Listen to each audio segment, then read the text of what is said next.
పైన ఎట్ట చేయాలి సార్?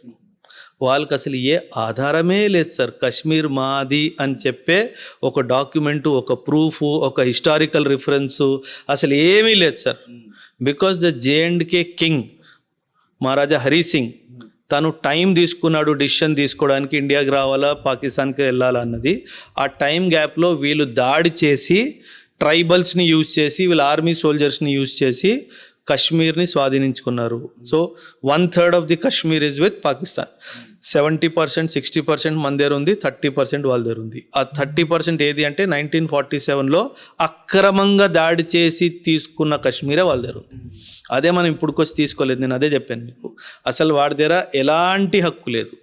ఒక డాక్యుమెంట్ కానీ, ఒక హిస్టరీ రిఫరెన్స్ కానీ అసలు హక్కే లేదు సార్ వాడు.